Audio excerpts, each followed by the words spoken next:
Muito prazer, meu nome é Guilherme Costa, sou ortopedista especialista em coluna e esse é o 26º episódio do Destravando a Coluna. Nesse episódio, meu objetivo é destravar as suas dúvidas na coluna, dúvidas que vocês enviaram para nós através do WhatsApp, DDD número 11 949388470 ou através do Instagram, @drguilherme_costa, enviando sua dúvida através de áudio ou texto gravando de locais silenciosos. Vamos à primeira pergunta de hoje.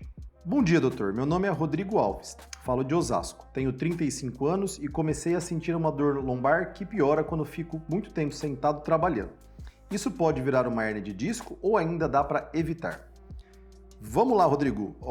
Dor lombar, de forma geral, em sua grande maioria das vezes, ela vai ter uma origem muscular, não vai ser causada por uma hérnia de disco. Mas a sua preocupação em si com a hérnia de disco é a preocupação da grande maioria das pessoas que de fato desconhecem um pouco dessa evolução. Basicamente, quando a gente pensa na dor lombar, a gente tem uma dor lombar de origem mecânica, muscular, e isso pode ser causado por má postura ou simplesmente pelo enfraquecimento da musculatura, e aí você tem aquela movimentação repetitiva, esforços repetitivos, ou meramente, quem trabalha muito tempo sentado por longos períodos, acaba também tendo essa sobrecarga da musculatura que isso pode provocar dor. Outras origens de dor são origens de alterações de desgaste da parte da coluna. E aí onde nós entramos, como alterações como abaulamentos, protusões, hérnias de disco ou simplesmente artrose da parte da coluna. Basicamente, para você ter uma evolução com a hérnia de disco, isso é uma evolução do desgaste do disco. E o desgaste do disco com o passar do tempo, de fato, pode evoluir com o surgimento de uma hérnia de disco. O que é importante que eu sempre explico para os meus pacientes? Ter hérnia de disco não é sinônimo de ter dor. Porque basicamente quando nós temos a dor do desgaste da hérnia de disco, nós podemos ter dor pelo desgaste do disco por si só, por uma lesão isolada na estrutura do disco, e aí pode ser, por exemplo, uma fissura do disco com um pequeno fragmento de hérnia, ou nós podemos ter de fato uma compressão neurológica, e aí que reside o perigo da hérnia de disco por si só.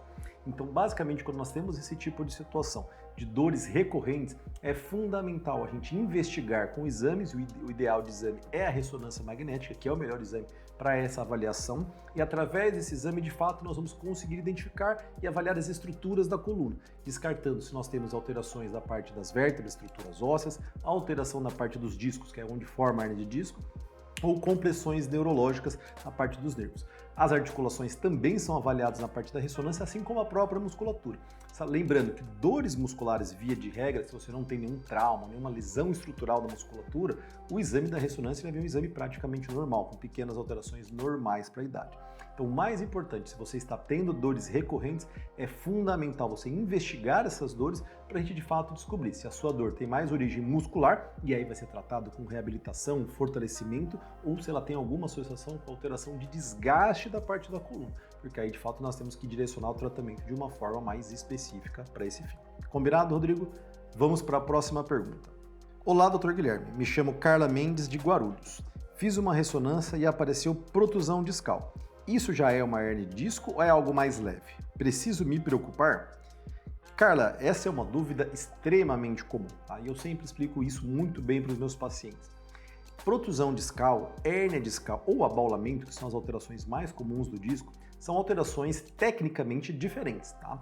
E quando a gente pensa nesse tipo de situação, não quer dizer que isso é uma linha de gravidade, ou seja, a protusão é mais leve ou o abaulamento é mais leve do que uma hérnia de disco. Porque todo mundo, quando lê o laudo, procura hérnia de disco, ou mesmo ouve do médico que tem hérnia de disco e a hora que vai ler o laudo não encontra essa palavra. Porque muitas vezes, na facilidade de explicar o que o paciente tem de alteração, ele usa os abaulamentos e as protusões como se fossem hérnias de disco. E tecnicamente isso é diferente. Então, de fato, é uma informação que não procede, tá?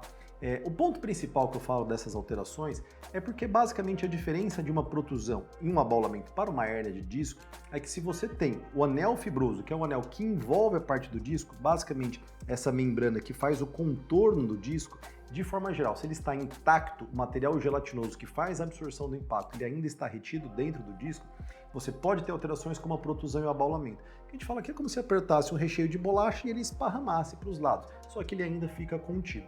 A hérnia de disco, basicamente, ela precisa ter uma lesão nessa estrutura do disco e o material gelatinoso ele extravasa para fora daquele espaço. E aí que, obviamente, quando eu falo essa explicação, já te parece de cara que a hérnia de disco é uma situação mais preocupante.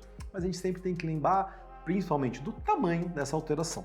Porque, basicamente, se você apertar o disco e ele esparrama de uma forma volumosa, mesmo que ele não rompa a parte do seu anel externo, você pode ter uma compressão mais importante da parte dos nervos. E aí um abolamento, uma protusão pode ser muito mais sintomático e doloroso e também preocupante quanto de uma hernia de disco. Se você pensa numa hernia de disco pequena, tá? Um exemplo que eu dou nesse tipo de situação é, pensa numa pedrinha dentro do sapato.